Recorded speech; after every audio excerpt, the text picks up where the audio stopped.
Hello, dear students. Welcome to today's class. I hope you all are ready for learning a new chapter. Along with that, I think we had yesterday completed chapter number 7, unit 1 and 2. So today we will complete the first unit 3 and 4, then start with a new chapter. Hello, everybody. Are you all there in the class? Give me a hi in the chat box.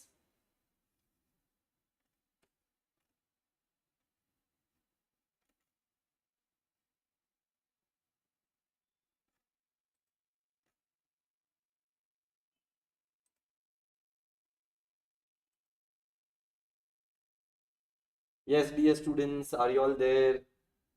Are you all able to hear me? Are you all able to see me? Can I have a reply in the chat box?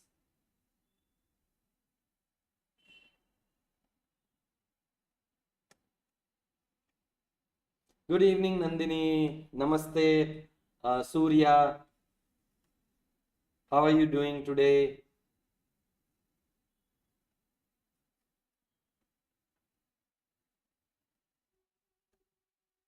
All good with you? Have you come revised for today's class? All set. That's wonderful, Surya. All right. So, we have to start the discussion of chapter number 7, unit number 3. The process of budget making. What are the sources of revenue? What is expenditure management and management of public debt? Hello, Tanuja. Very good evening. So, can I say that public finance is nothing else but the finance of the government? And for that, government makes a budget. So, government all over the world perform manifold functions. Multiple functions are performed by the government. Government has a very powerful tool in the form of budget. The need for budgeting arises because there is need for efficiency, because we need to allocate the resources efficiently as resources are limited. Government has to do redistribution function. Government has to bring about stability. I hope you all are able to remember these are the fiscal functions of a government. There is allocation, there is redistribution, and there is stability. So basically, what is a budget? Budget is a statement which shows where the money comes from and where the money goes to. कहाँ से पैसा आया, कहाँ पर पैसा जाएगा? From where is the money coming in and where is the money going out? So the government budget is the entire revenue and expenditure during a financial year. The finances of the government are maintained by the Ministry of Finance. Budget is prepared by Ministry of Finance in consultation with Niti Aayog. So earlier there was something called as Planning Commission. Niti Aayog replaced Planning Commission, and instead of Planning Commission we have a Niti Aayog. Budget must be presented and approved by both the houses, that is the upper house and the lower house, Rajya Sabha and the Lok Sabha. Now, according to article number 1112, this is quite important. There is no word called as budget. According to article number 112, there is a word by the name of annual financial statement. So the concept that we are learning is by the name of annual financial statement. Budget, such a word is not mentioned in the Constitution of India. Yes, dear students, are you all there with me?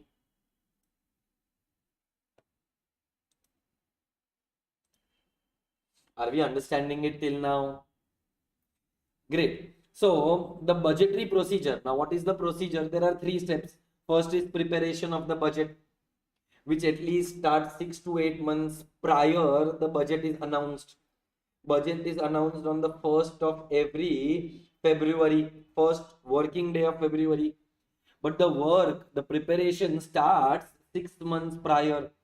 The government distributes circulars, collects the data from the state government, ministries, analyzes the data, and then allocates the resources. Then there is presentation of the budget, which is in the parliament, where the finance minister of the country discusses the entire budget, presents the entire budget to the parliament. Then there is execution of the budget. So after presenting the budget, the parliament can give recommendations. Those recommendations may or may not be accepted by the government. All those changes are made, after which the budget is executed. Now there are two types of activities. One is administrative and one is legislative. Administrative is basically the making of the budget, whereas legislative is passing of a law, passing of an act. Now, as I told you, union budget is presented on 1st of February. The process of budget making starts in the month of August or September. Pre-budget consultations are done by the union finance minister with finance ministers, chief ministers of states, stakeholders, interest groups including industry, agricultural, social welfare sectors. Basically, there is a lot of research and development which is done by the government before presenting a budget. So budget is always an estimate. Please remember that budget is an estimate of the current year and the coming financial year, the existing year and the coming financial year. Now the finance minister makes a detailed budget speech. I'm sure we all have heard the budget speech in the past years. Nirmala Sitharaman is our finance minister. She is the one who presents the budget in the parliament. Now budget speech is divided into two parts, that is part A and part B. Part A is a speech which gives the outline of the prevailing macroeconomic situation. What are we facing in the economy, whether there is inflation, recession, how is the global scenario, how is India performing under this scenario. Then government gives estimates for the next financial year. Minister presents a framework of total funds which are raised. So what are the sources of revenue? Taxes or borrowings, proposed government expenditure allocations. So how much are the taxes? What are the plans of the government to spend this money? Fresh schemes for different sectors. Basically, all these are a part A of the budget speech. Now there is a part B. Progress the government has made on various developmental measures and direction of the future policies. What are the government's tax proposals?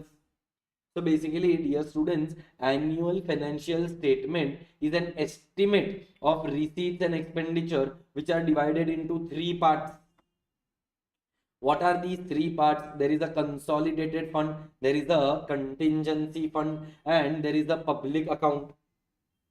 Now, consolidated fund is a fund from which government can withdraw money for the purpose of spending it, for which they have to pass a demand for grant.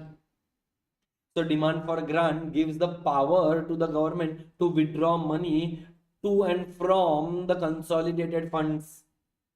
Yes. Nandini, Tanuja, Surya, Kamal, if he is there in the class today, are we clear with that? Are you all understanding? Quickly reply in the chat box. Are we able to understand most of the concepts that are being explained in the class?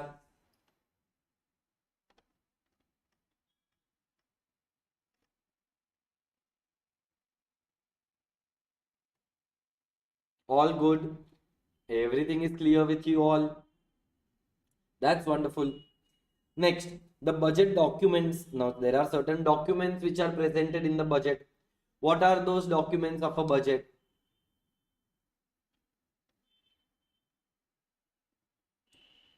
Okay, thank you so much, everybody. Contingency. So, beta, consolidated fund is already explained, from which government can withdraw money for the purpose of spending. Contingency means an emergency.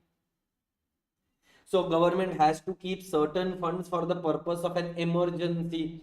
Such a fund is called as contingency fund, Surya. So for example, in the year 2021, there was COVID. So we had utilized money from the contingency fund. So just the way in accounts, you have a contingency account. Government of India has a contingency fund. Yes, Surya, are we clear? Then there is a public account in which government acts like a banker. Government accepts deposit on your behalf and repays it to you whenever the time is due. So government can issue bonds, government can issue schemes like PPF, Public Provident Fund, Kisan Vikas Patra, National Savings Certificate, in which government accepts deposits on behalf of the public, and then after the duration of the scheme is over, it hands over the money back to the public with the additional rate of interest promised. So basically, annual financial statement is divided into three parts: consolidated fund, contingency fund, and public account. Are we clear, Surya? Consolidated funds basically is the fund in which are so income and expenditure estimates are there. Contingency is an emergency fund, and public account is an account where government acts like a banker. Now, what are the documents? The first document is annual financial statement. The second document is demand for grants. This demand for grants are made by different states, different ministries who want money from the central government for the purpose of running their state or ministry. For example, Defense Ministry, Home Ministry, External Affairs Ministry. Then there is a finance bill, anything and everything related to tax.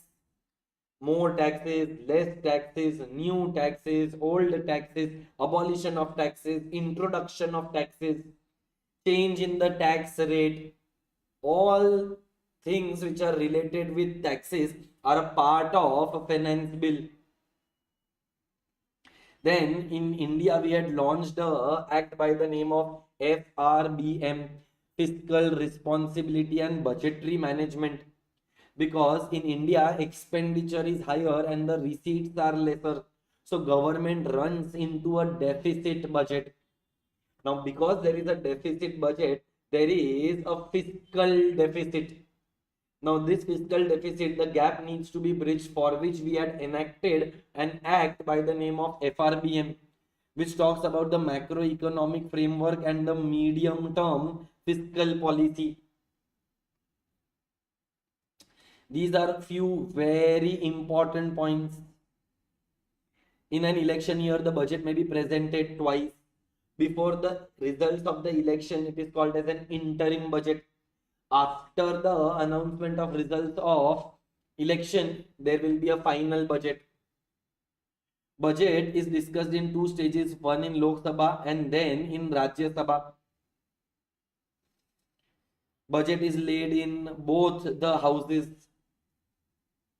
Rajya Sabha does not vote on the demand for grants. Appropriation bill is intended to give authority to the government to withdraw the money. So see beta, demand for grants is basically how much money is the government, different state governments demanding from the central government. Appropriation bill is the bill which gives the power to the government to withdraw money from the consolidated funds. So please remember, I am rectifying myself, because earlier, if I am not wrong, I had told that demand for grants give the power to the government. No, that is not correct. Demand for grants is the amount of money required by the state government and different ministries from the central government. Whereas appropriation bill is intended to give authority to the government to withdraw money from the consolidated fund. So kindly note, I have made a rectification in what I had said earlier. Finance bill, yes, absolutely correct, Surya. But is everybody clear? Is there a confusion between demand for grants and appropriation bill? Do I need to discuss it again? Because earlier, I think I had given a different explanation. I am rectifying myself. I repeat one last time that demand for grants is the amount of money required by the state government and ministries from the central government. Whereas appropriation bill gives the power to the government to withdraw money from the consolidated funds. Done? Clear? Sure? Kindly let me know in the chat box.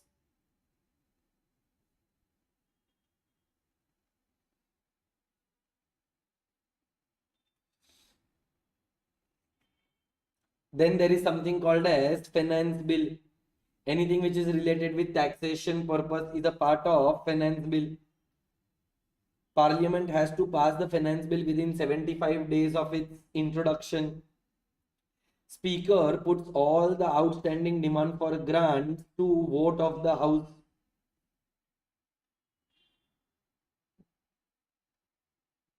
Now there is a process called as guillotine.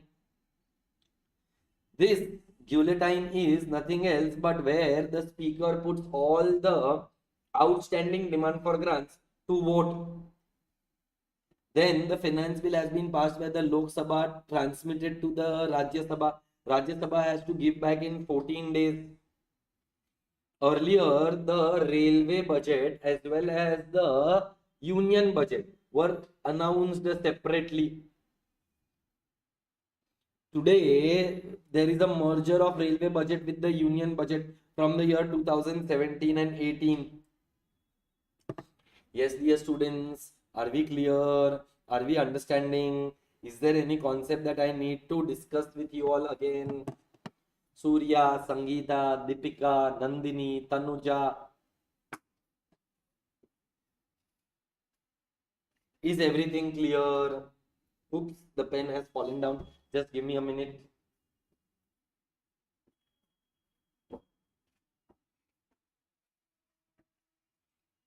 No, that is cut motion. So, Surya, cut motion is reducing the amount by argument. But when there is no time left for argument in the parliament, the speaker puts all the outstanding demand for grants to vote without argument. These processes are passed, and that is called as a guillotine. What you are telling, Surya, is a cut motion. Done? Sure. All right. Then the Department of Revenue of Ministry of Finance control in respect to revenue matters relating to direct tax and union taxes. In India, there are two boards. One is the Board for Central Board of Direct Taxes, CBDT. This board looks after direct taxes. Whereas there is another central board for indirect taxes and customs, which is called as CBIC. CBIC. Very important, they can ask you which are the boards.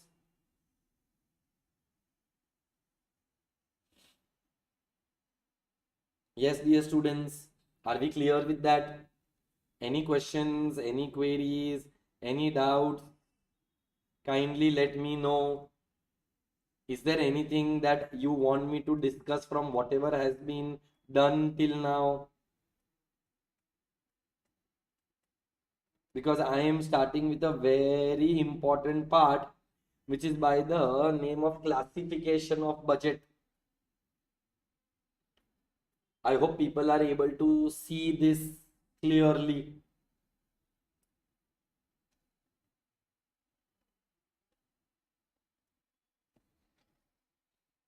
Got it, Deepika? Okay, Surya, Faridul, Nandini, Tanuja. Is Kamal there in today's class? Kamal, are we clear?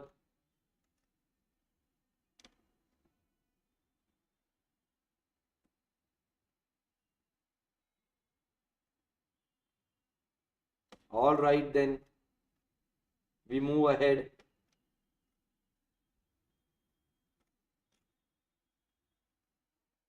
So basically, budget is divided into two parts. One is by the name of receipts. Another is by the name of expenditure. So a budget is divided into two parts, that is receipts and expenditure. There are two types of receipts. One is called as a revenue receipt. The other is called as a capital receipt. Expenditure is also divided into two parts, revenue expenditure and capital expenditure. Revenue budget is divided into revenue receipts and revenue expenditure. Capital budget is divided into capital receipts and capital expenditure. Revenue budget does not have an impact on asset and liability. Capital budget has an impact on assets and liabilities. Now, when I talk about revenue receipts, they do not reduce our assets or do not increase our liability. There is no impact on assets and liability when I talk about revenue receipts. Revenue receipts, the first concept is tax, another concept is non-tax. Taxes are further divided into two parts, direct tax and indirect tax. Direct tax is further divided into personal income tax and corporate tax. Any tax which is on income is called as a direct tax. Any tax which is on goods and services is called as an indirect tax. The receipts of the government which are not from tax are called as non-tax receipts, like fees, fines, penalties, interest, dividend, gifts, grants or donations, aid from central government to state government is an expenditure, Surya. So that will be a part of revenue expenditure. Yes, Surya, see, revenue is recurring in nature, I agree, but that is not how you should be defining it. Revenue receipts are those receipts which do not have an impact on asset and liability. So your classification has to be based on assets and liability rather than recurring and non-recurring. Are we clear, Surya? So if I talk about tax or non-tax receipt, they do not reduce the government's asset nor do they increase government's liability. Something which does not have an impact on asset and liability is called as a revenue budget. Revenue budget is further divided into two parts, revenue receipts and revenue expenditure. So Surya, for general understanding, you can say it is recurring. But if you want to be at a different level, then you need to understand from the point of view of asset and liability. Shall I go ahead, Surya?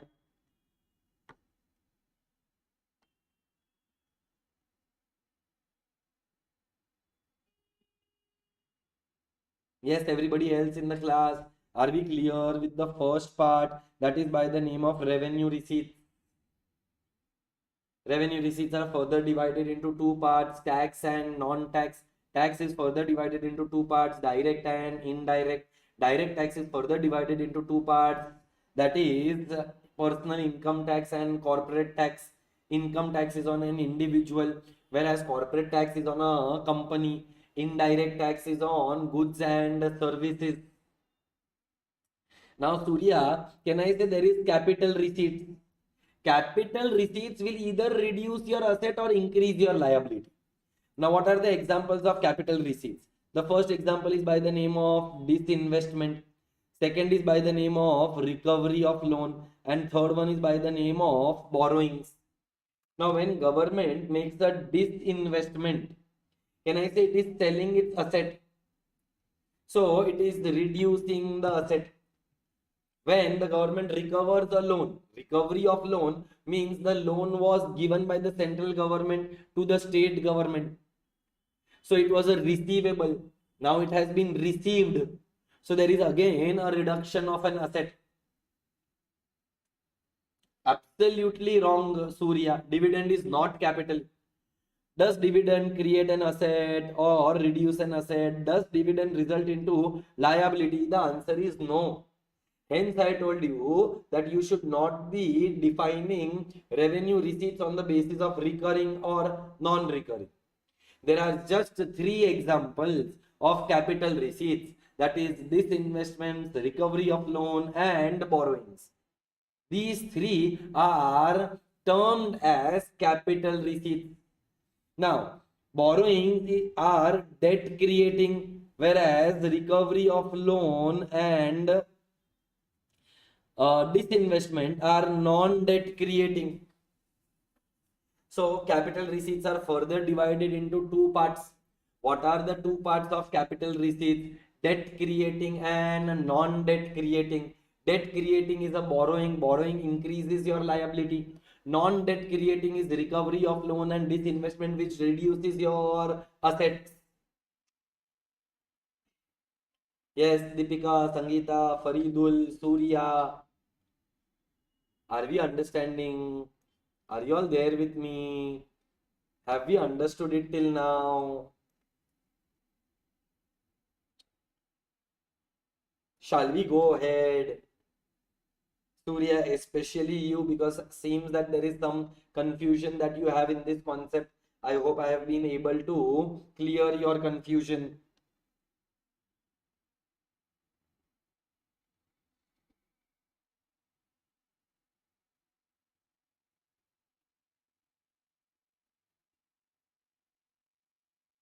All right, Nandini, thank you so much. So we move to the next part, that is expenditure. Expenditure is also divided into revenue and capital expenditure. Revenue expenditure is wages and salaries, interest paid, pension, dividend paid by the government, interest paid by the government. This does not result into increase in asset or reduction of liability. Even after spending money, there is no asset created or there is no liability which is reduced. But when I talk about capital expenditure, Surya, capital expenditure will result into creation of an asset or a reduction of liability. So expenditure on building long-term assets. Government purchased a piece of land. Therefore, there is a rise in asset. So expenditure on purchase of long-term capital asset. Then loans and advances increases. Yes, Surya, you can say that, but not all expenses are transfer payments. There can be factor payments also. So you are again wrong when you only use the word transfer payments. So there can be transfer payments, there can be factor payments. Both payments are included, Surya. Now, when I talk about capital expenditure, there is expenditure on building, long-term assets, loans and advances, and there can be repayment of loan.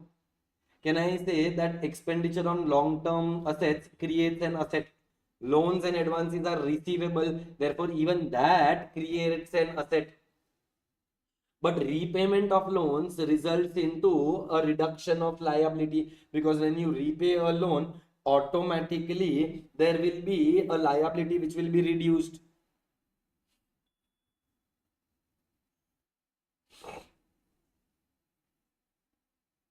Are we clear? So revenue budget is divided into two parts: revenue receipts, revenue expenditure does not have an impact on asset and liability. Capital budget is divided into two parts: capital receipts, capital expenditure does have an impact on asset and liability. Capital receipts are divided into two parts: debt creating and non-debt creating. Debt creating, the example is borrowings, which results into rise in liability, whereas non-debt creating, there are two examples: disinvestment and recovery of loan, which reduces the asset of the government. Similarly, capital expenditure is also divided into three parts: expenditure on building long-term assets, so government purchasing a piece of land resulting into rise in assets. Loans and advances given by the government, they are receivable by the central government. Therefore, it is again a rise in assets. And there is a repayment of loan which will reduce our liability. So these are the components of a budget. Now basically there is a type of budget which is called as surplus budget. When receipts are greater than expenditure, we call it as a surplus budget. Then when receipts are equal to expenditure, we call it a balanced budget. And when receipts are less than expenditure, we call it as a deficit budget. Now, when should we use surplus budget? Surplus budget should be used during the time of inflation, because during inflation the money supply is high, we need to reduce the money supply. How do we reduce the money supply? By charging more taxes and spending less by the government. So less government expenditure and more taxes by the government will help us to control inflation. Because of higher tax revenues and lower government expenditure, receipts will be greater than expenditure, resulting into surplus budget. So the conclusion is that surplus budget is used during the time of inflation, whereas deficit budget will be used during the time of recession. During recession, the money supply is much lower. Because there is lesser money supply, government needs to inject money in the economy. How does government inject money in the economy? By reducing the amount of taxes and by spending more in the form of government expenditure. Because of this activity of the government, the money supply increases and economy can come out of recession. Absolutely correct, Surya. In the real world, balanced budget does not exist. In the real world, there is a budget which is by the name of deficit budget. Are we clear? Are we sure? Any questions, any queries, any doubts? So basically, there are two budgets. One is called as a balanced budget. One is called as a unbalanced budget. Balanced budget is nothing else but receipts are equal to expenditure, whereas unbalanced is further divided into surplus and deficit budget. Yes, dear students, are we all clear? Can you give me a reply in the chat box? Now, there are certain types of deficits. So I have taken an example. On the left, there are receipts which are divided into revenue receipts and capital receipts. On the right, there is expenditure, that is revenue expenditure and capital expenditure. Revenue receipts, a total of 3,000 crores. Revenue expenditure, a total of 10,000 crores. So there is a revenue deficit of 7,000 crores. Revenue expenditure is 10,000, revenue receipts is 3,000. So 10,000 minus 3,000, our answer will be 7,000, which is in the form of revenue deficit. The formula for revenue deficit is revenue expenditure minus revenue receipts. Then there are capital receipts. Disinvestment and recovery of loan are non-debt creating capital receipt, whereas borrowings are debt creating capital receipt. Total capital expenditure is 20,000. So the total expenditure in the economy is 10,000 plus 20,000, which is equal to 30,000. So there is a concept called as fiscal deficit. Now what is fiscal deficit? It is the total expenditure minus total receipts excluding the amount of borrowings, because these borrowings are supposed to be repaid back. So our total expenditure is 30,000. Total receipts 3,000, we should consider. Disinvestment 3,000, recovery of loan 4,000. We should not take borrowings because they lead to creation of a liability. They are supposed to be repaid back. They have been borrowed because there was shortage of funds. So in reality, how much funds were we short of? Total, we have 30,000 as expenditure. 3 plus 3 plus 4, 10,000 was our income.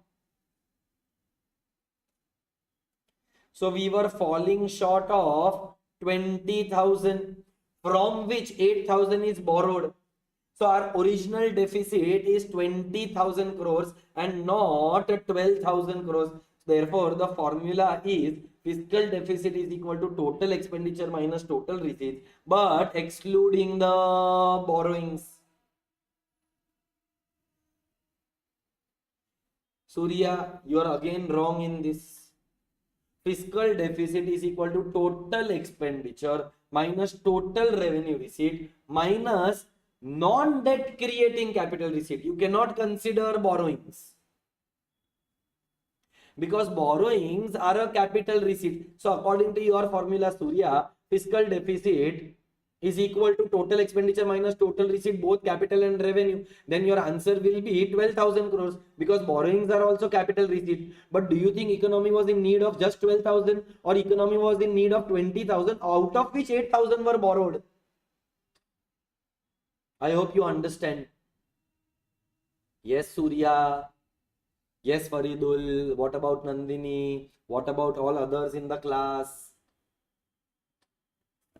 Are we understanding? Are we clear?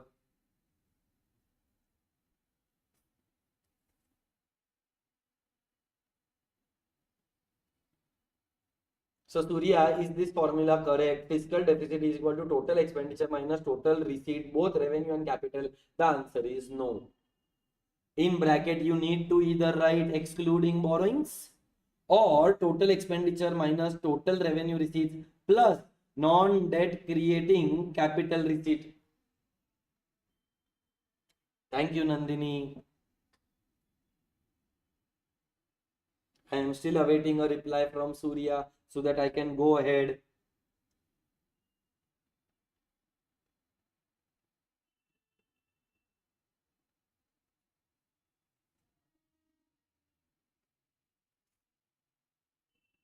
Everybody else, are we all clear? Are you all understanding? So the very first deficit was by the name of revenue deficit. The second deficit was by the name of Are Surya. I am asking you whether you are clear with what I have said. You are telling me a next formula. First, are you clear with what is a fiscal deficit? Okay. Then comes the primary deficit. Primary deficit is whatever is your fiscal deficit minus the interest payments.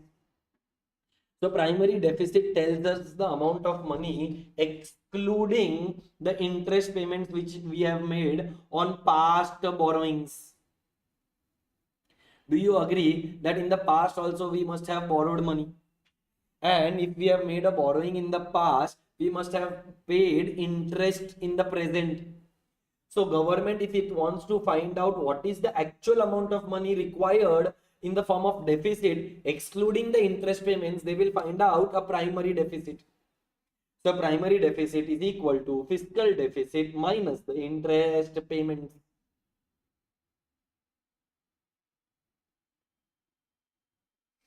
Are we clear? Are we sure? Faridul, Dandini, Surya, Deepika, Tanuja.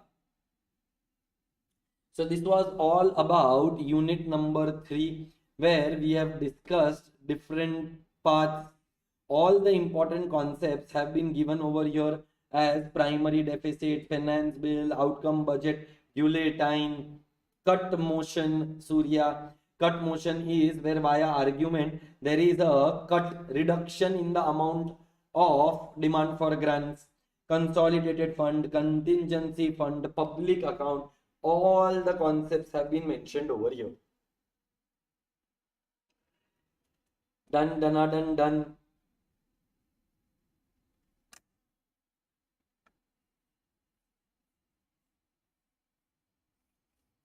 Are there any further questions in unit number 3? If not, I'll go to unit number 4. After which I will give you some time to go through the entire chapter number 7, and then we will start with chapter number 2. Yes, everybody, can I have a reply in the chat box? Understood, understood, understood. Or next unit, next unit, next unit.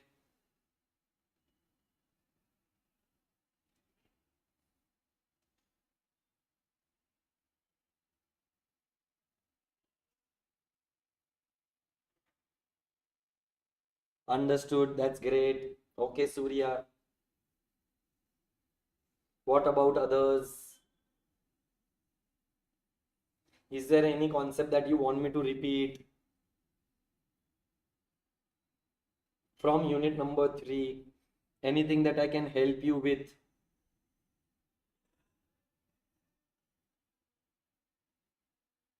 That's wonderful, Deepika.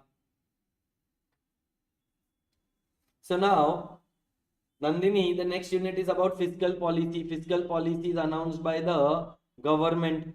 A policy which is relating to tax, expenditure, borrowings of the government is a fiscal policy. The objectives will vary from country to country. The most common objectives are to achieve full employment, price stability, economic growth and development, equitable distribution of income are few of the objectives. There are two types of stabilizers. One is automatic, one is non-automatic. Automatic are called as non-discretionary stabilizers. They are built-in fiscal mechanism. Automatically, if in an economy there is expansion, it will bring about a contraction. Automatically, if in an economy there is contraction, it will bring in expansion. These are nothing else but government's taxes, that is progressive taxes and transfer payments. So what are examples of automatic stabilizers? Examples are income taxes, corporate taxes and transfer payments. So if in an economy there is inflation, look, if people's income will rise, progressive taxes will automatically bring their income levels down by charging them a higher tax, because progressive taxes are those taxes where higher the income, higher will be the tax. So because higher taxes will be charged, your income will fall down. So if there is expansion, it will automatically bring it to contraction. During the time of inflation, majority of the people are employed. Because people are employed, government's expenditure will be less in the form of transfer payments. So if in inflation government is spending less, it will bring down economy into stability. These stabilizers are called as automatic stabilizers or non-discretionary stabilizers. Whereas discretionary means deliberate. These are non-automatic. Government takes additional efforts, extra efforts. Government will change the level of expenditure, will change the taxes, will change the taxes to influence the level of national output, employment and prices. So government influences by what? Changing the level of type and level and types of taxes, the extent of spending, the quantity of borrowing. So when government on purpose makes a change, then it is discretionary fiscal policy, on the discretion of the government, on the decision taken by the government. So there are two policies, discretionary and non-discretionary. Discretionary are deliberate, they are non-automatic, they are the efforts taken by the government to bring about stability. Whereas non-discretionary are automatic stabilizers. Government does not additionally have to do anything. They are inbuilt mechanisms of a fiscal policy, like income taxes, corporate taxes and transfer payments. Yes, dear students, are we clear? Now, what are the instruments? Yes, I would like to have a reply. Contractionary fiscal, absolutely correct. So, Surya, can you tell me, when does the government use a contractionary fiscal policy? A contractionary fiscal policy will be used when expansionary fiscal policy will be used when. So I have written over here expansionary fiscal policy. This should be used during contraction. So if there is contraction, we want to bring expansion.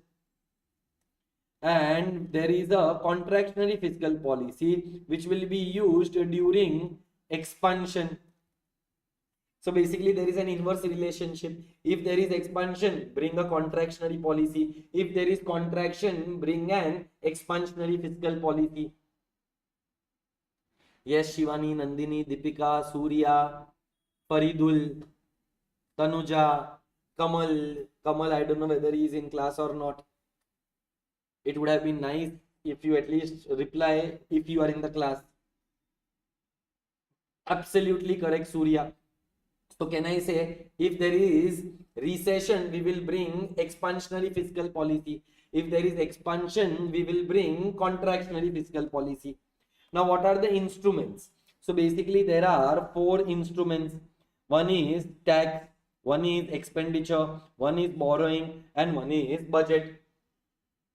Now tell me, Beta, if in an economy there is inflation, what should the government do? The government should reduce the amount of taxes or should it increase the amount of taxes? What should the government do in order to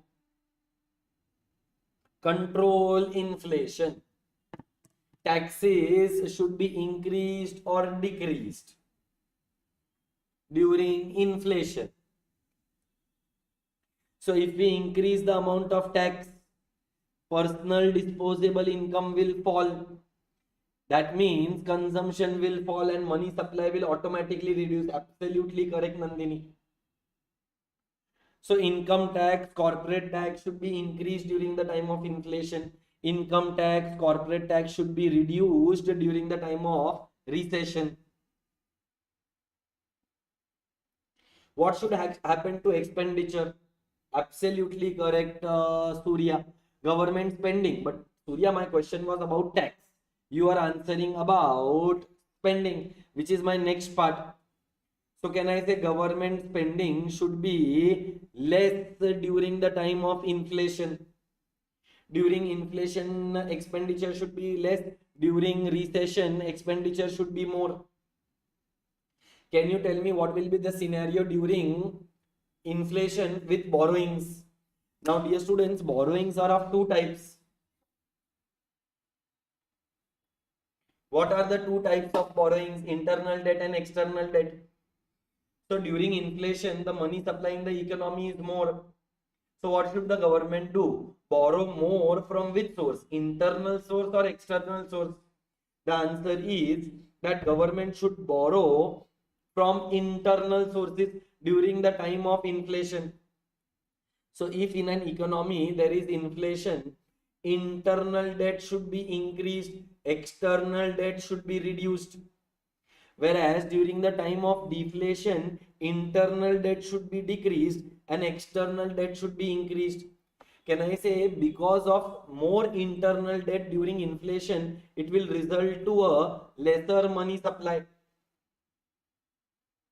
And during deflation, if we borrow less from the economy and more from other sources, this will lead to a higher money supply. So in inflation, we have to reduce the money supply. In deflation, we have to increase the money supply. So beta, the first component was by the name of tax. Second component was by the name of expenditure. Third component was by the name of borrowing. And fourth component is by the name of budget, which we have already discussed that during the time of inflation, we should use a surplus budget, and during the time of deflation, we should use a deficit budget. So if there is recession in the economy, we want to increase the money supply. To increase the money supply, the government should tax less and spend more. During inflation, the money supply is high. We have to reduce the money supply. So how do we reduce the money supply? By taxing more and spending less, which will result into a surplus budget. So surplus budget should be used during the time of inflation. Deficit budget should be used during the time of recession. Are we clear?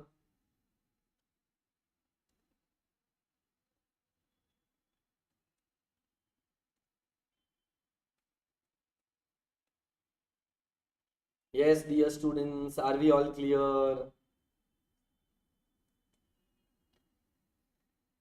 Any questions, any doubts, any queries? Now there is an important concept which is by the name of crowding out. What is crowding out? Because of government spending, private sector is crowded out. When does the government spend more? During the time of recession. Government starts borrowing at a lower rate of interest, which eventually increases the rate of interest. Now private sector is very interest sensitive. So during recession, they did not borrow because economy was in a downward trend. So to make an economy recover, government started borrowing at a lower rate of interest. Because of massive government borrowings, rate of interest has started to increase. Economy is on the path of recovery. And now when the rate of interest is very high, private sector is sensitive to a high rate of interest.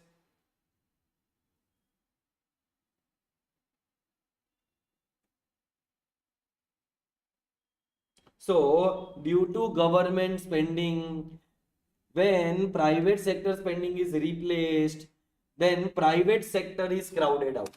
So beta, whom is crowded out? Because of whom? Private sector is crowded out because of the government spending and borrowings. So for example, if government provides free computers to students, the demand from students for computers may not be forthcoming.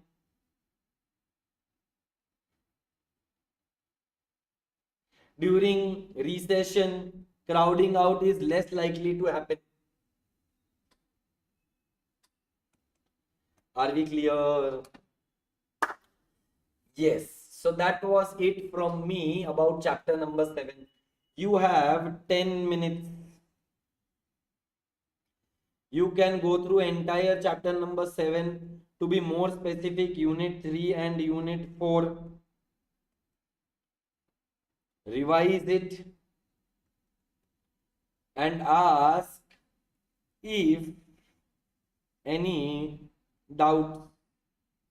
If there are no further doubts, I will go to a microeconomic concept which is by the name of theory of demand and supply, which I believe is one of the most favorite topics of all students.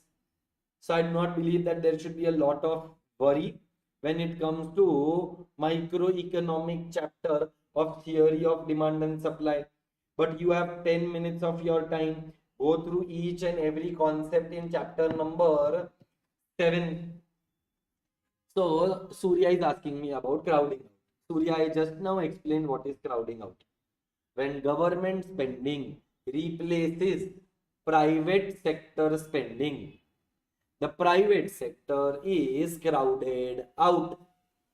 So because of the spending made by the government, private sector does not spend the money. Such a concept is called as crowding out. The example which was mentioned, if government provides computers for free,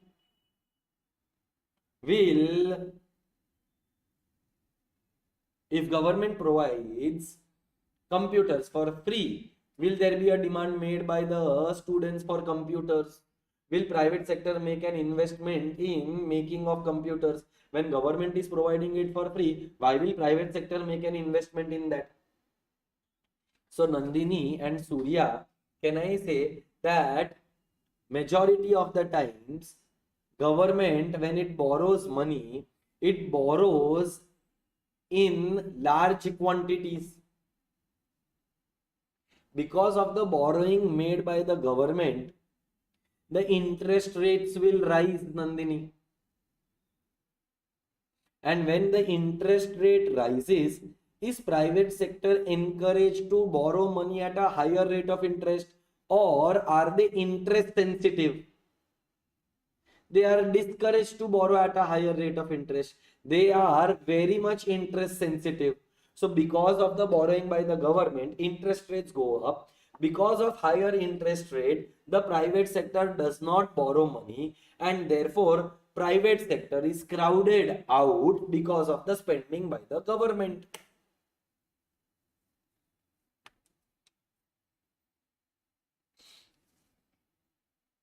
Yes, Surya and Nandini.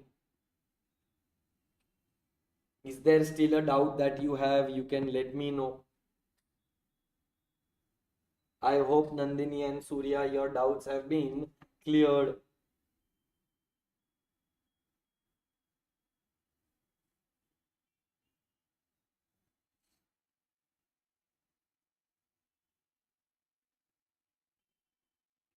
Faridul, if you have any doubts, you need to ask me that. Okay, Surya. Okay, Nandini. These are chapter 3 MCQs. Sorry, chapter 7, unit 3 MCQs. Now, in question number 2, they have asked you what is the revenue deficit. So, revenue deficit is equal to revenue expenditure minus revenue receipts. Expenditure on revenue account is 24,500. Revenue receipt is 20,000. So my revenue deficit is 4,500, and therefore my answer for this question is C. Yes, Faridul. Then what is the fiscal deficit? The formula for fiscal deficit is total expenditure minus total receipt, but it should exclude borrowings. Now total expenditure is further divided into revenue expenditure, capital expenditure. What is the revenue expenditure? It is 24,500. Capital expenditure is 26,000. So my total expenditure is 50,500 minus total receipts, which should exclude. Now total receipts are further divided into revenue receipts and non-debt capital receipts, because we have to exclude borrowing. So revenue receipts are 20,000. Non-debt capital receipt. Non-debt capital receipt is recovery of loan and other receipts. So which is 6,500. So minus 26,500. My answer for question number 3 is 24,000. So Surya, or rather Faridul, see, I've already explained you the concept. If the application you cannot make it, then you are in a problem. We already know what are revenue receipts, we already know what are revenue expenditure, we know the formula for fiscal deficit, so you should be able to apply that concept.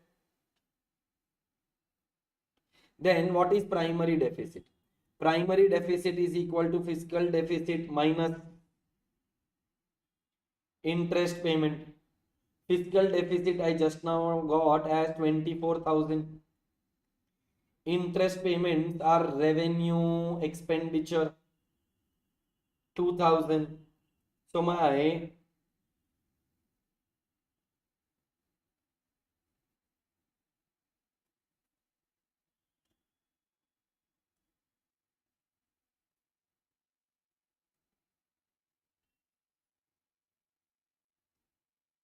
answer for question number 4 is 22,000.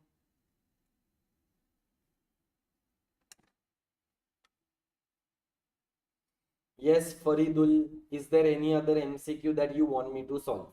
You need to let me know. I have solved question number 2, 3, and 4, which is related to the types of deficit.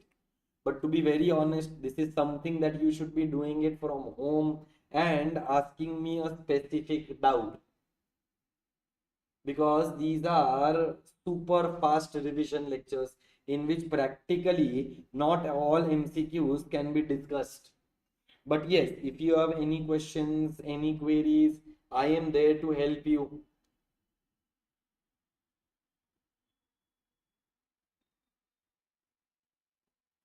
Anybody else with any other questions? Faridul, are we clear with question number 2, 3, 4?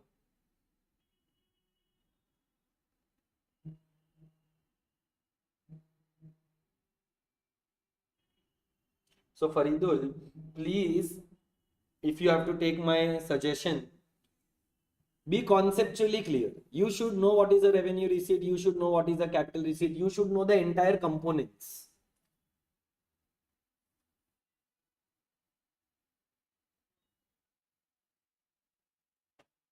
I'll still wait for a couple of minutes for Faridul and others to let me know if there are any doubts.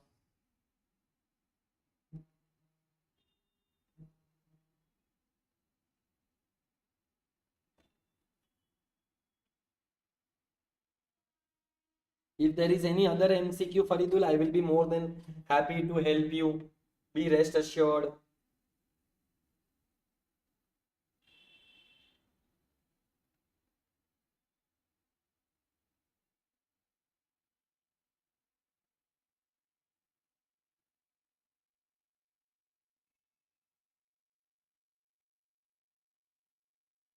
Nandini, Tanuja, Surya. So in this chapter, no, whatever are the sums, for that you need to very clearly know what are the components of revenue receipts, tax, non-tax. Tax are further divided into direct, indirect. Direct tax is further divided into income tax and corporate tax. So each and every component has to be crystal clear in your mind, for which I had shown you that chart, Faridul. That's wonderful, Faridul. Thank you so much. So we move to the next chapter, which is by the name of theory of demand and supply. Now, beta, we all know what is demand. Demand is the desire for a commodity backed by the ability and the willingness to pay for it. Yes, dear students. Demand is the desire plus ability plus willingness. ரொம்ப நல்லா இருக்கு. Lovely.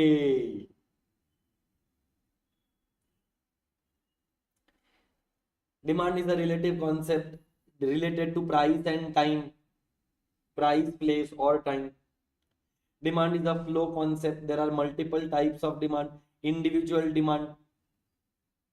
Individual demand is for a particular commodity by a individual.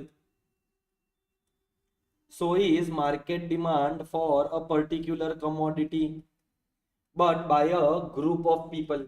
So when one person demands a particular commodity, it is individual demand. When a group of people demand a particular commodity, it is called as market demand. The relationship between price and demand is price demand inverse relationship. The relationship between income demand will differ according to goods. If the goods are normal goods, there will be a direct relationship. If the goods are inferior goods, there will be an inverse relationship. Then there is cross elasticity, which is for related goods like substitutes and complementary goods.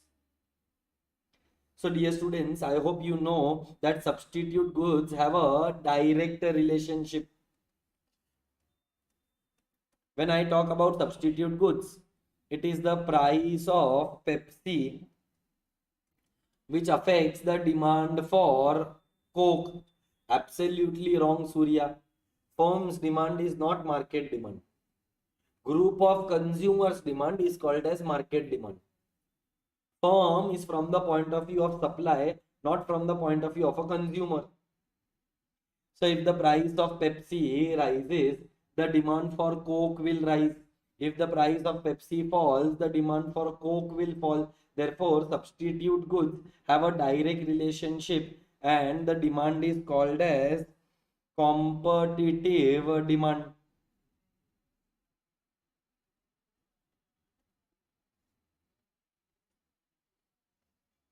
Competitive demand is for substitute goods. When we talk about substitute goods, we talk about two commodities. Because the relationship is direct, we call it as positive cross elasticity of demand.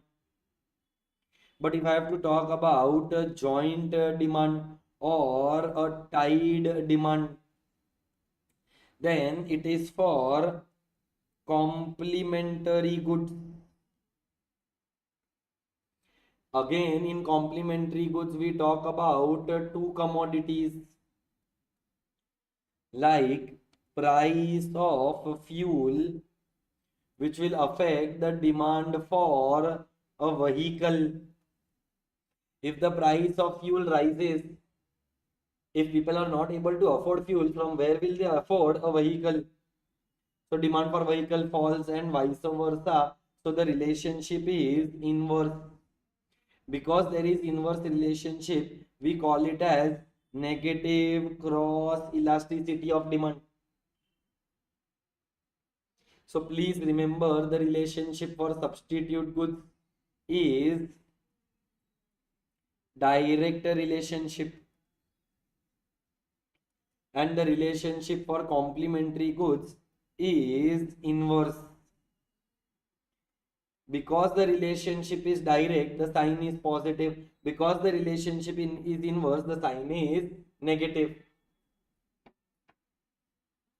Yes, so Surya, Nandini, are we all clear?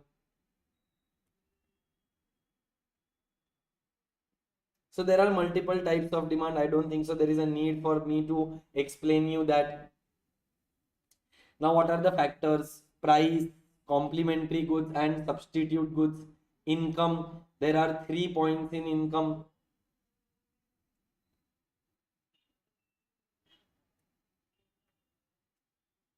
It can be positive, negative, or zero. So when you study income, it is called as income elasticity of demand. Complementary and substitute goods, we call it as cross elasticity of demand. And when it is price of a particular good, we call it as price elasticity of demand. Income elasticity of demand can be positive, negative, or zero. Positive is further divided into greater than 1, less than 1, equal to 1. Then I believe we all know what is the law of demand. Again, I hope there is no need for me to explain taste and preferences, population. If taste and preferences are favorable, then the demand will be more. If the taste and preferences are unfavorable towards a particular commodity, then the demand will be less.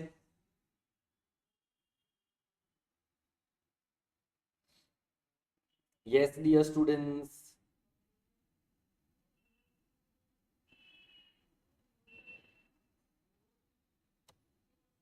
Are we all clear?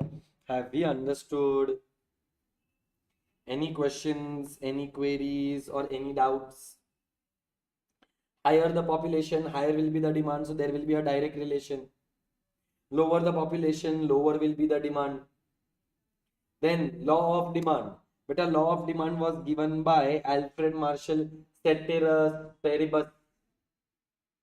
Other factors remaining constant. A higher the price, lower the demand. Lower the price, higher the demand. This is called as law of demand. This is called as law of demand. Given by Professor Alfred Marshall. Bolo Om Bhat Swaha. There is an inverse relationship between price and quantity demanded.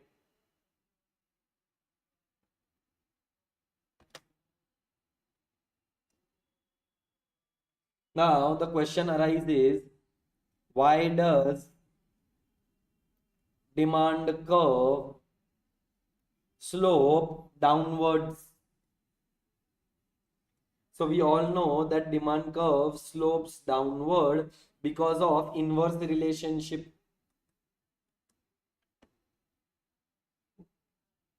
Because there is an inverse relationship between price and quantity demanded. So the question arises, why is there an inverse relationship? So one of the most important points is income effect.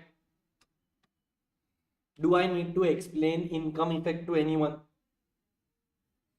There are two types of income, money income and real income. Our entire focus is on real income. Money income is the relationship between income and demand, whereas we want the relationship between price and quantity demanded.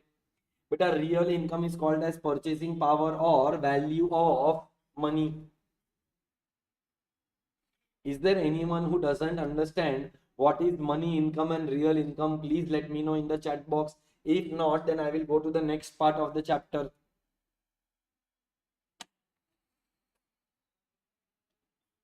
Yes, there will be expansion and contraction. Absolutely correct, Surya. So expansion and contraction is because of price, whereas increase and decrease is due to other factors than price. Price of substitute good, price of complementary good, taste, preferences, habits, income, all these are other factors than price. Expansion and contraction is on the same demand curve, whereas increase and decrease, there is a shift of the demand curve. I'll come to that as well. But before I come to that point, are we all clear with what is money income and real income?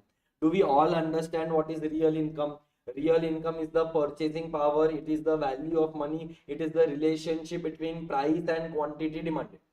Whereas money income is the relationship between income and demand, which can be direct, which can be inverse, depending upon the type of good. We do not want to study the relationship between income and demand when we talk about downward sloping demand curve. We want to discuss about the relationship between price and quantity demanded. Therefore, we study the concept of real income. Yes, dear students, kindly reply in the chat box. Do we all know what is real income? Yes or a no?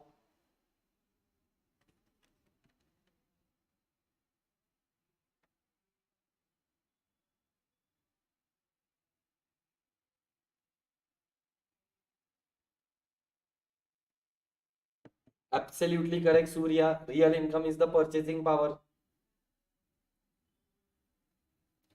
All are clear. Nandini, Faridul,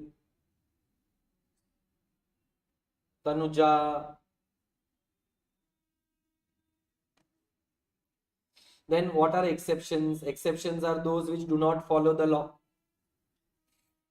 Conspicuous goods, prestige, value, snob, appeal, or a Veblen effect. Then there are giffen goods. Again, the relationship is direct. Conspicuous goods or conspicuous necessities. In the past, they were a luxury, but in the present, they are a necessity. Then future expectation about price, the relationship is direct. Irrational consumer, the relationship is direct. When it comes to demand for necessities, demand remains constant. Ignorance of a consumer and speculative goods. Speculative goods means shares. In all the points, we do not get an inverse relationship. In the all above points, we get either a direct relationship or no relationship. Therefore, these are called as exceptions. Exceptions are those which do not follow the law. I repeat, exceptions are those which do not follow the law.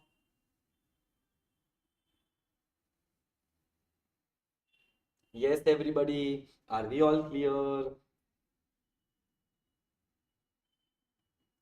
Now, if I have to talk about expansion and contraction, so demand gets affected due to two factors. What are the two factors due to which demand gets affected? One is expansion, one is contraction. That is, one is variation in demand and the other is called as change in demand.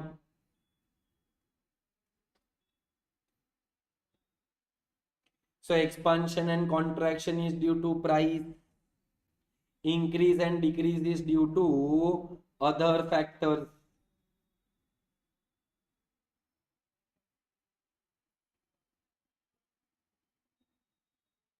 Are we clear?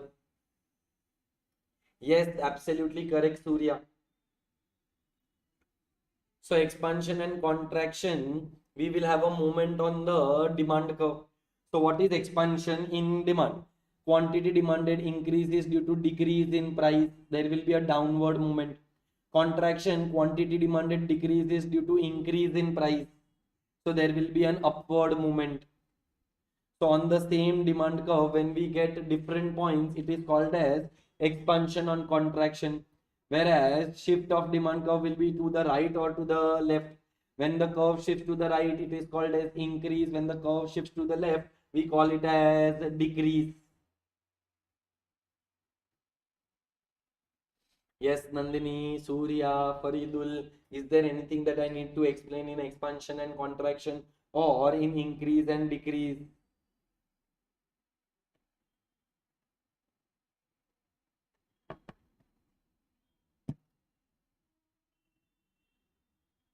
Are we all clear? Are we understanding it? Kindly reply in the chat box.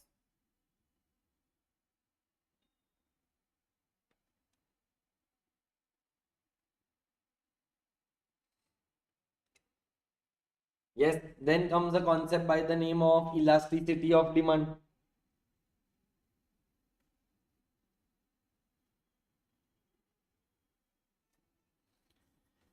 When we talk about elasticity of demand, it is the responsiveness, it is the measurement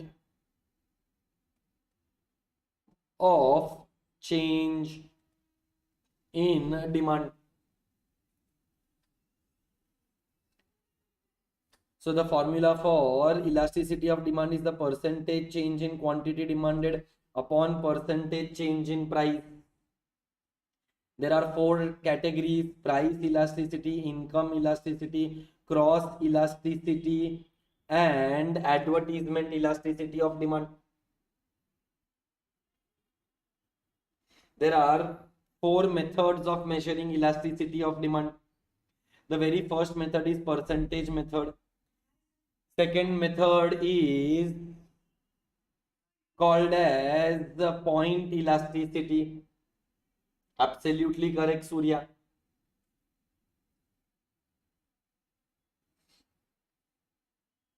So percentage method, the formula is percentage change in quantity demanded upon percentage change in price. Point method, the formula is lower segment upon the upper segment.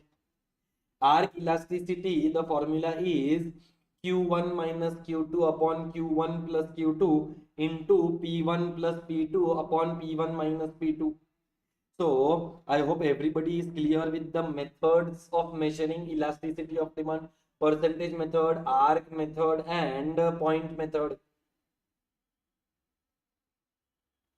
Do I need to discuss any of the methods? Let me know in the chat box.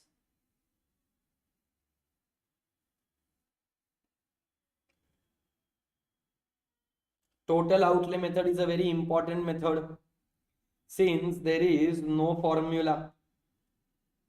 So it is completely based on relationship. No formula, it is based on an observation. So when the relationship between price and total outlay, price rises, total outlay is constant, price rises, total outlay is constant, price rises or falls, total outlay does not change, we call it as unitary elastic. This is our base case. Then if the relationship between price and total outlay is direct, that means due to a rise in price, the expenditure of the consumer also rises. It means there is inelastic demand, because we have spent more money even though prices have risen. Generally, what happens when price rises, your expenditure should fall. Then the demand is elastic. But if price rises and total outlay also rises, then the demand is inelastic. So price and total outlay, if price rises, total outlay falls, and price rises, total outlay falls, price falls, total outlay rises, then there is an inverse relationship, which would mean that E is greater than 1. So how many possibilities are there in a total outlay method? 3. Case 1 is a base case where total outlay remains constant, E is equal to 1. If there is a direct relationship between price and total outlay, we call it as inelastic demand. And if there is a inverse relationship between price and total outlay, then we call it as elastic demand. Can I say if there is inverse relationship, it means that total outlay has responded to a change in price. So there can be either more change or less change. So what I'm sure that people know that due to a change in price, if quantity demanded changes, either there can be less change or more change. So price, quantity demanded, higher the price, lower the demand, lower the price, higher the demand. We need to ask a question: by how much?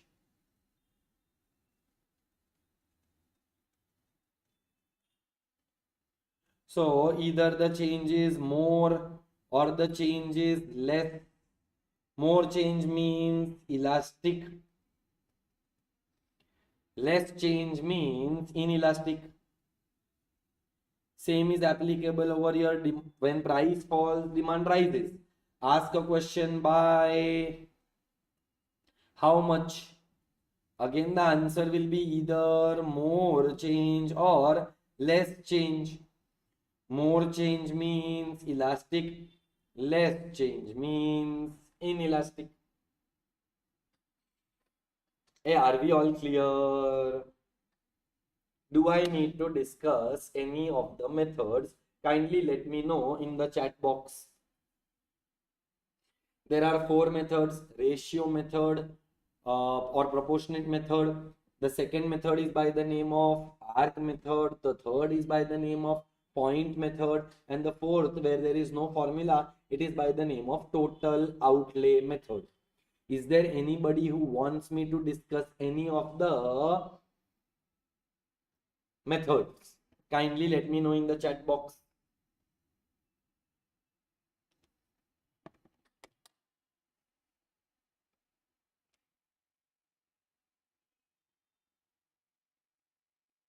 You can reply understood, and if you have not understood any method, let me know which method am I supposed to explain you.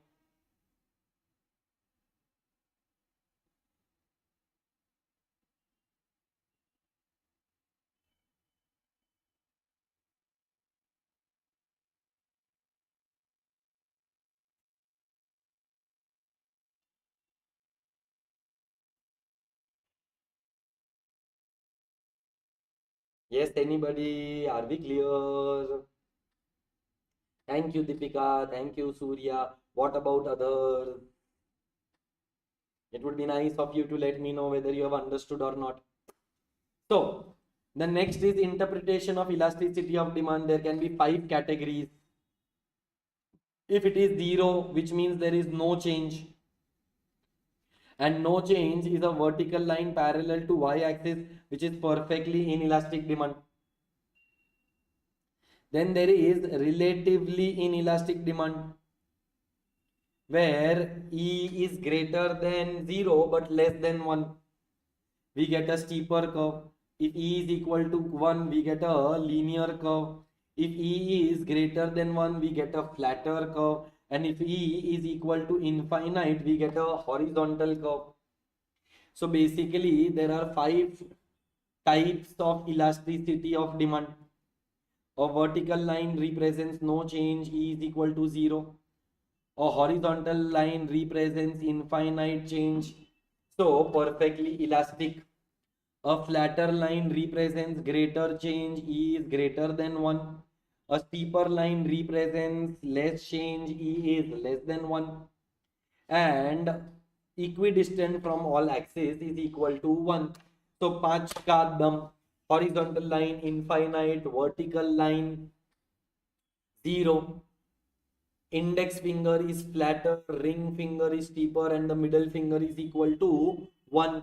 So these are the 5 categories of elasticity of demand: 0, less than 1, equal to 1, greater than 1, and infinite.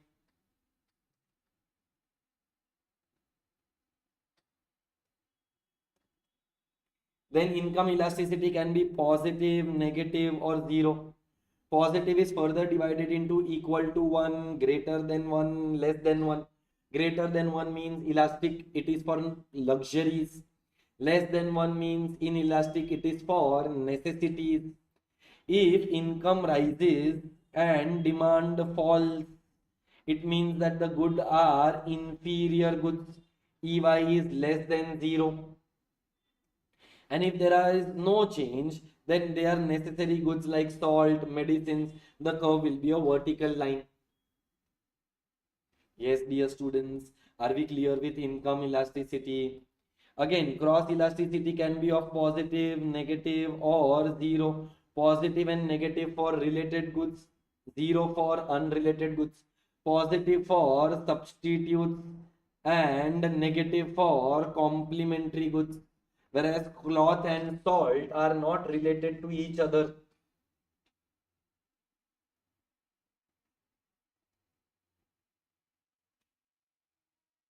So there is price elasticity, there is income elasticity, there is cross elasticity. This is really very important. If a commodity is a necessity, then a change in price will bring a less change in quantity demanded. So necessities demand is inelastic, whereas luxury goods demand is elastic. So I want everybody to go through this point and let me know if I am supposed to explain you any of the points. You have 5 minutes.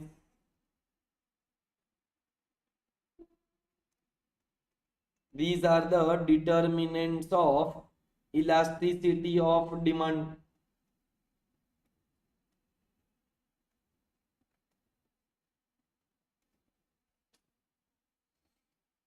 If the goods are habitual goods, demand will be inelastic. If goods are complementary in nature, demand will be inelastic. If there are more substitutes available, demand is elastic. Less substitutes are available, demand will be inelastic. So you need to ask yourself a question: how much will be the change in demand due to a change in price? So if due to a change in price, the change in demand is large, elastic. If due to a change in price, the change in demand is small, then it is inelastic.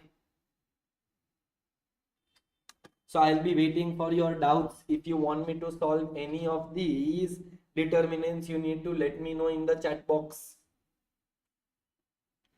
First point is nature of commodity. Second point is level of income. Third point is by the name of proportion of expenditure. Fourth point is about price. Fifth is number of uses. Sixth point is about substitutes. Seventh point is about urgency. More urgent, inelastic demand. Less urgent, elastic demand. Time period. If there is availability of time, long period of time is available, then I am in no need to purchase that commodity in the present.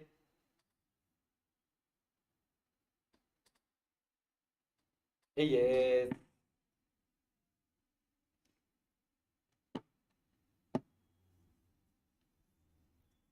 If you have any questions, if you have any queries, you need to let me know in the chat box so that I can help you with it. These are some concepts which you have already studied in your 11th and 12th standard, depending upon the board that you have studied in, CBSE or state board.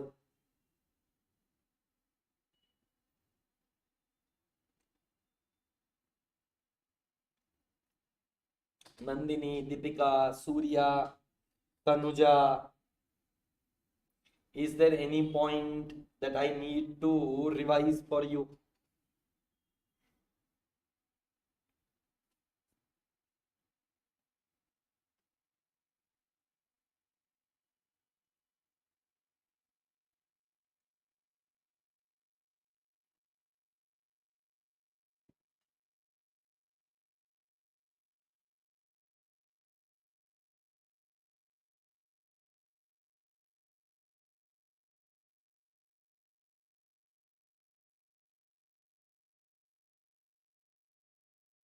Is there a need for me to discuss any of the points? Do let me know in the chat box.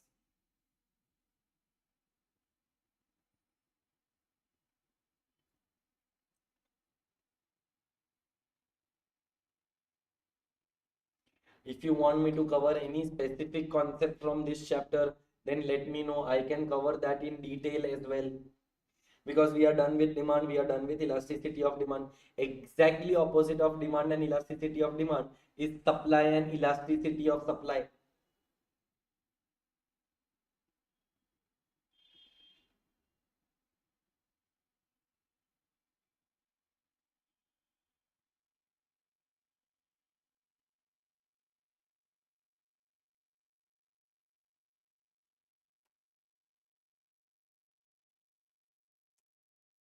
8th point. So beta, if there is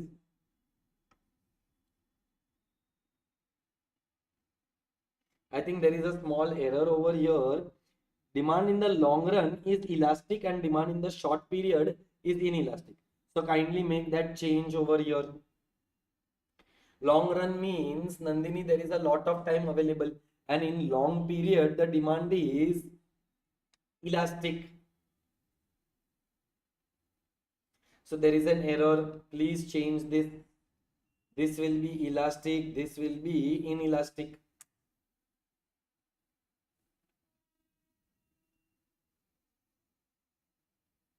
Yes, Nandini, are we clear? I think you got confused because of the error which was made over here.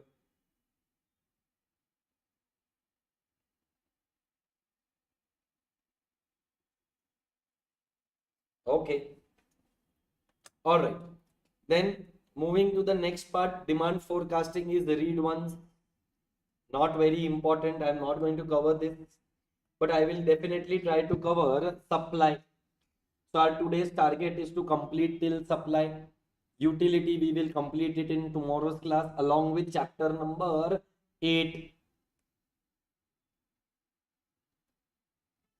So for us, the target for tomorrow will be to complete the entire chapter 2, unit 3, and to complete money market, demand for money, supply for money, and what is a monetary policy.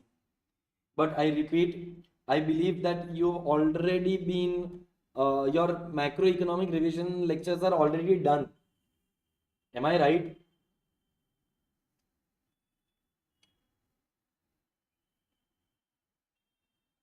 Then why am I also revising the chapters again? I don't know. But I can understand that there are some issues that you all are facing. I will try to solve those issues, especially because Surya had told me to complete chapter number 8. Am I right that your macroeconomic revision lectures are over? Yes or no?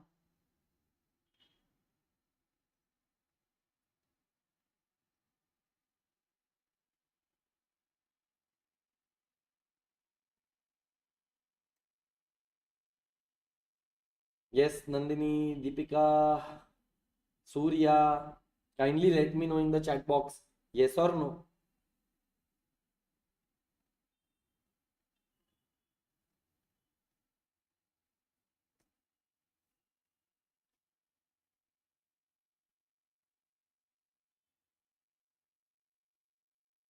Then what is remaining, Surya?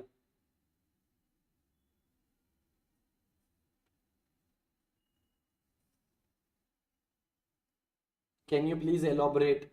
Can you please let me know what exactly is remaining so that we can plan accordingly? In the next 3 days, see, I need to complete chapter 4, 3 and 4 for sure. So one day for chapter 3, one day for chapter number 4. Then tomorrow's day, we have to complete chapter 2 and chapter 8. So I'm assuming that all other chapters you can manage, that is international trade and Indian economy. Are they manageable?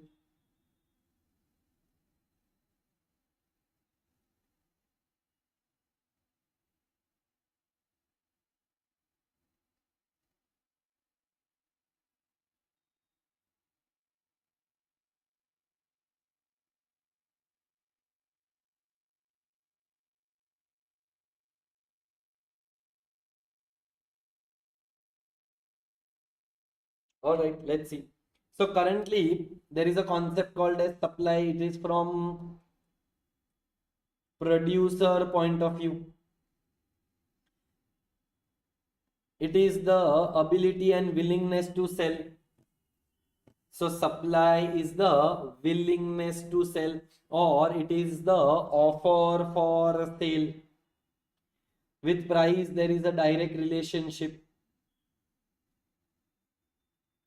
Higher the price, higher the supply, lower the price, lower the supply. Higher the stock, higher the supply, lower the stock, lower the supply. Higher the time period, higher will be the supply, lower the time, lower will be the supply. If natural resources are favorable, supply will be more. If natural resources are available, not favorable, if natural resources are available, then supply will be more. If natural resources are not available, then the supply will be less. Weather conditions can be either favorable or unfavorable. Favorable climatic conditions, weather conditions will result into more supply. Absolutely correct, Nandini. Technique of production, if it is latest, then the supply will be more. If it is outdated, then the supply will be less. Taxation policy. If the taxation policy is favorable, lesser tax and more subsidies, supply will be more. More tax, lesser subsidies, supply will be less. Cost of production is a very important point. So if the cost rises, what will happen to supply? I want to know it from you. Higher the cost of the commodity, what is the supply of the commodity?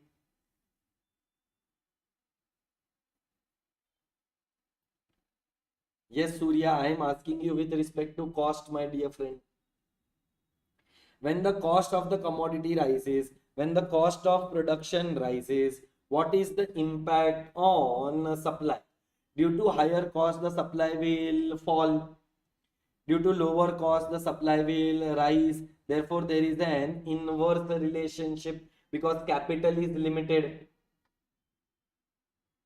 So when the capital is limited, your ability to produce is less.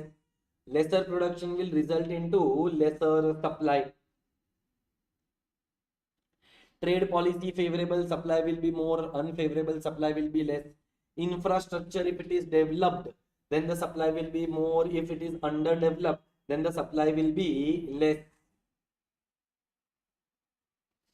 Law of supply, again there is a direct relationship, upward sloping curve given by Alfred Marshall. Other factors remaining constant, higher the price, higher the supply. Lower the price, lower the supply.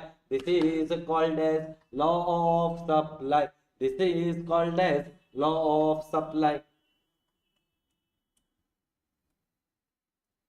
Then again, we have expansion, contraction, increase and decrease. Increase and decrease is due to other factors. Expansion and contraction is due to price. So higher the price, higher the supply. Expansion. Lower the price, lower the supply. Contraction. So upward movement in price, expansion in supply. Downward movement in price, contraction in supply. Rightward shift in the supply.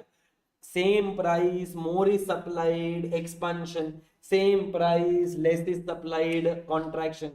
So there are four concepts: expansion, contraction. If it goes to the right, increase. If it goes to the left, decrease. Yes, Surya. Expansion and contraction is with price. Increase and decrease is due to other factors. In expansion, we get a movement, whereas in increase and decrease, we get shift of the supply curve or the demand curve. Then there are five types. Perfectly elastic means E is equal to infinite horizontal line.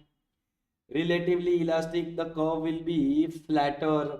Equal to 1 will be equidistant. Inelastic will be a steeper curve.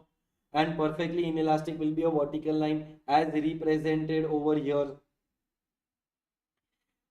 So the same five methods are also there in elasticity of supply. Same four methods rather.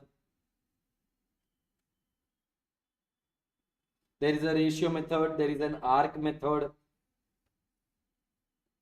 and then there is a concept called as equilibrium price.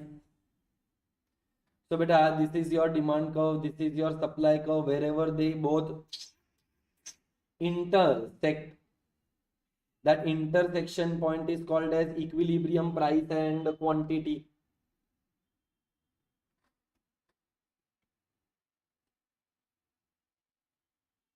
So at this point, demand is equal to supply. Demand can be less than supply, and demand can be greater than supply. If demand is less than supply, we call it as surplus, price will fall. If demand is greater than supply, there will be a scarcity, and scarcity results into a rise in price. Yes, dear students, are we all clear?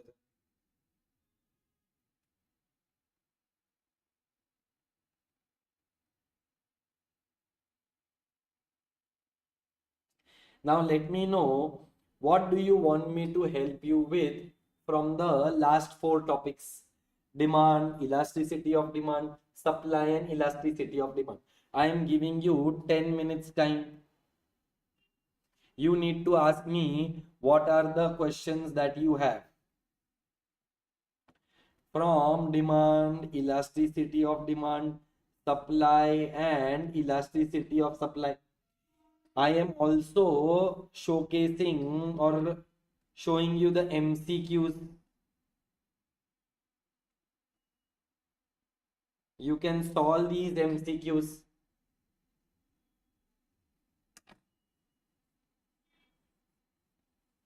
And you can let me know if there are any questions.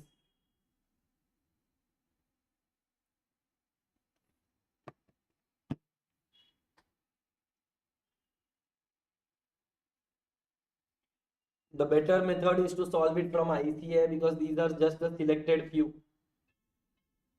Advertisement demand concept. Advertisement elasticity of demand.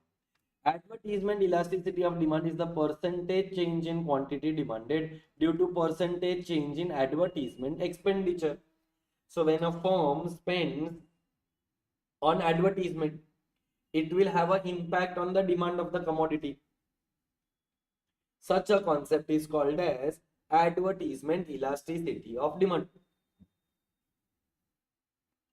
So if the change in advertisement expenditure is 10%, but due to that 10%, demand changes by 20%, then the demand is elastic, dependent on advertisement. If the change in advertisement expenditure is 10%, but the change in demand is 5%, inelastic. So the same five concepts of price elasticity of demand are seen in advertisement elasticity of demand. But the determining factor is not price, it is the advertisement elasticity. This helps the firm to determine whether they should spend on advertisement or not. Okay, Surya.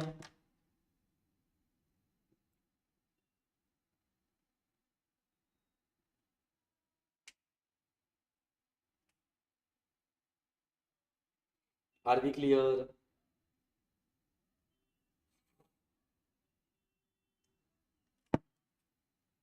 Anything else? Nandini, Surya, Tanuja, Fahimudin, I don't know, I forgot the name.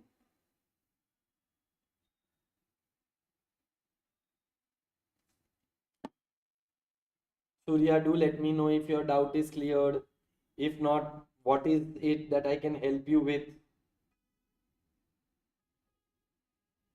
I forgot.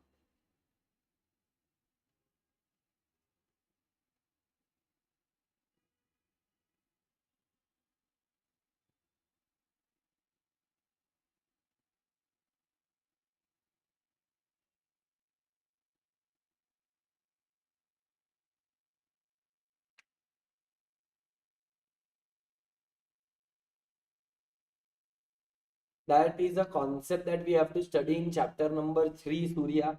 But since you asked me, I will explain it to you.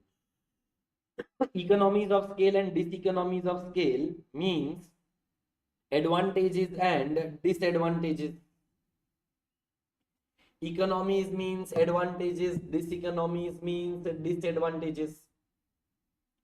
Internal affects the firm, whereas external affects the industry. So, whenever I talk about economies and diseconomies, it is the advantages and the disadvantages. Now, if there is a change in government policy, it will affect the entire industry. So, it is external. If something affects a firm, then it is internal. So, if I am working with high Q, the advantage and the disadvantage is with high Q. So it is an internal economy and diseconomy of scale. But if there is a change in government policy, it will affect the entire market, entire industry.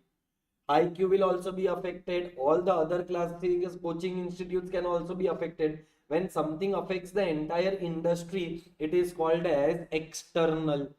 So in simple language, Surya, internal affects the firm, external affects the industry. Are we clear, Surya?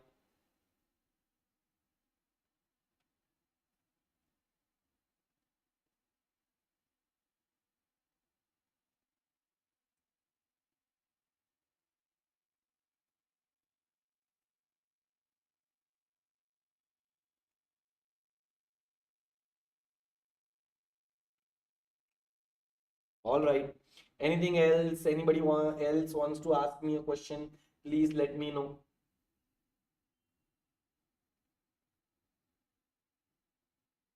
Is there anything else, Surya, that I can help you with?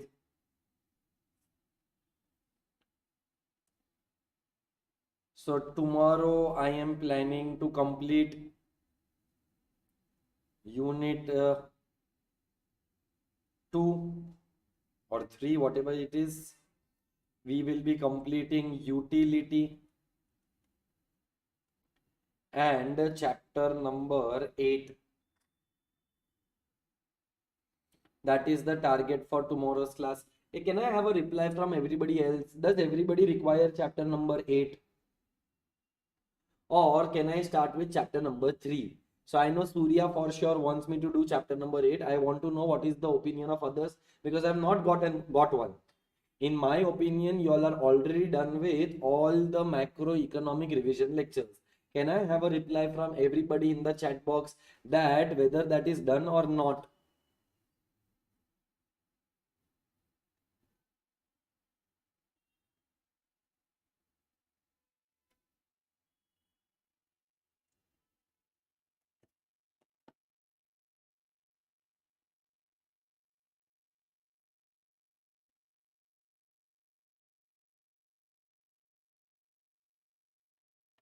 No reply only. अरे सालो खुद तो बताओ. Give me a reply. Okay, how many of you all want me to revise chapter number 8? Post in the chat box. If I don't receive a reply, I will not revise it.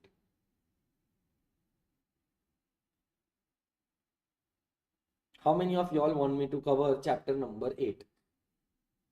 Post in the chat box.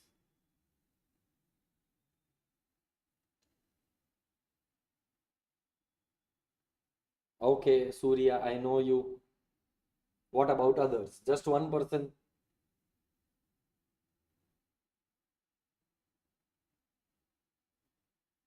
Ayyo, nobody else.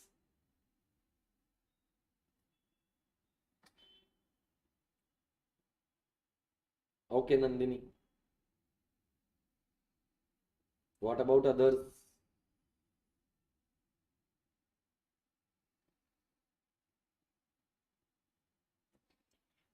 Acha, in utility, there are two concepts.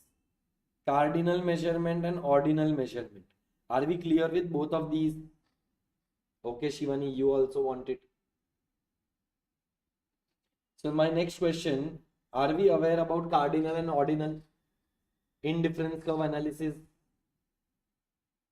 So can we quickly go through utility and then start with chapter number 8?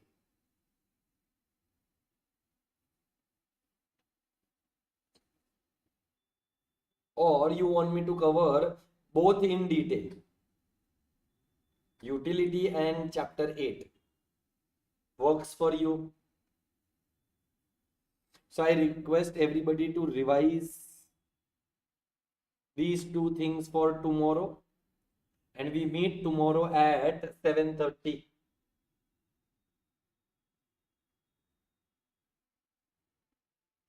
Chalo. Is there any other question, any other doubt that you have? Can I help you with something?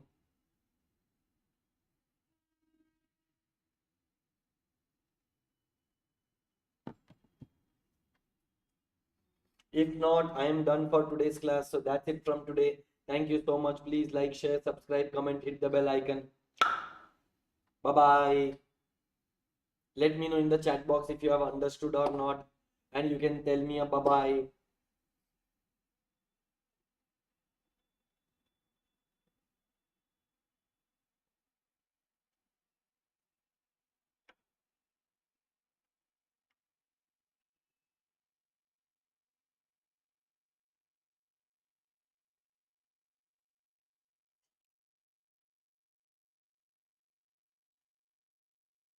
Any questions, any queries? Okay, then that's it for today. Thank you so much, Surya. I'll see you in tomorrow's class. Please come revised with chapter number 2, remaining part, and chapter number 8. Bye, Nandini. Bye bye, Shivani. Thank you so much. I'll see you all tomorrow. Adios.